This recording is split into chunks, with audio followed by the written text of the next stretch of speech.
Hej og velkommen til affiliatestart.dk. I dag skal vi snakke lidt omkring, hvordan man kan lave nogle pæne links. Altså lave sine affiliate links om, således at de ser pæne og overskuelige ud. I den forbindelse tager jeg udgangspunkt i en WordPress blog, som jeg også går ud fra mange af jer allerede har, da det er den måde jeg tjener penge på, og det håber jeg også I kan. Men lad os komme i gang.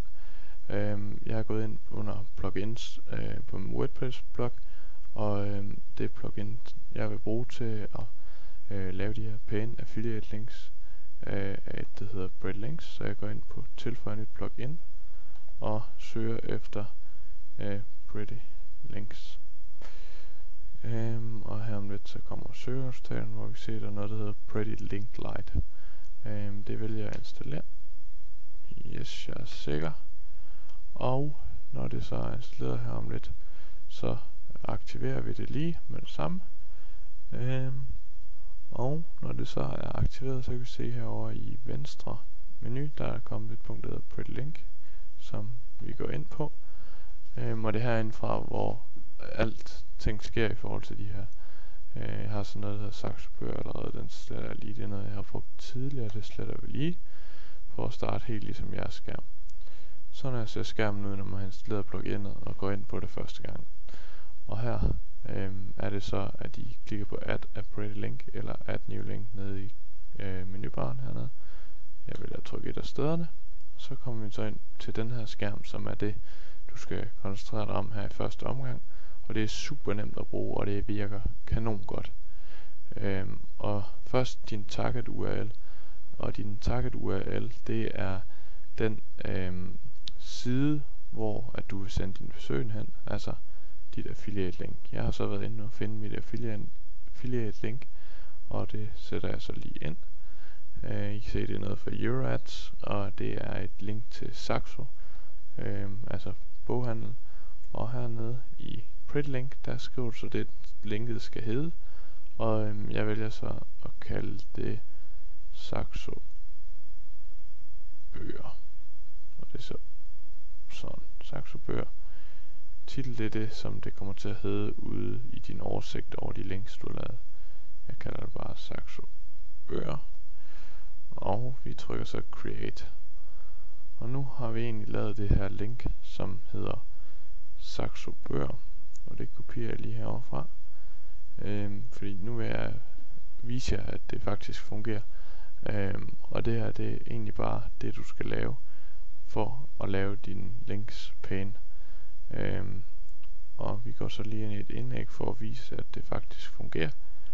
Her laver vi lige et nyt, altså tilføjer et nyt indlæg. Og vi kalder det lige Saxo. Og så indsætter vi lige et link. Vi vil gerne lige have et link, hedder køb dine bøger hos Saxo. Saxo der. Og så markerer jeg lige min tekst og indsætter et link. Og det her link, det er jo så det nye pæne link, altså i mit tilfælde din bogguide.dk/Saxo bøger i et ord. Titel, det behøver jeg ikke lige.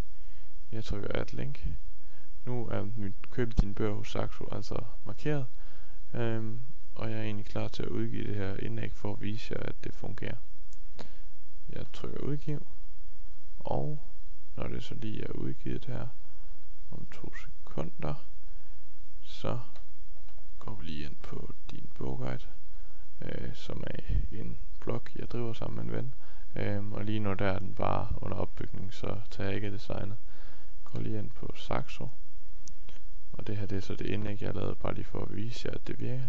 Hvis I så holder over køb din bøger hos Saxo, så kan I se hernede i venstre hjørne, der står der din bogguide.dk/Saxo bøger i stedet for det lange affiliate link, som ellers ville have stået der.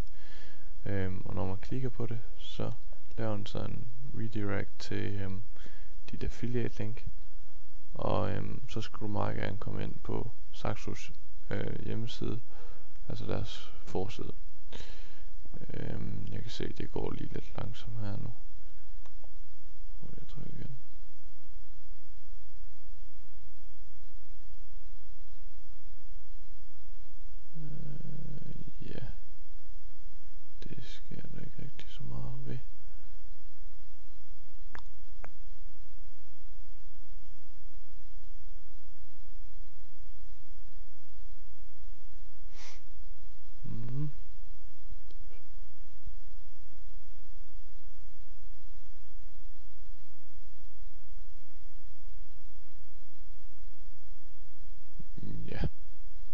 lykkedes det egentlig. Det tog lige lidt ekstra tid på grund af, jeg ved ikke hvad der har været, noget knas med internet eller andet.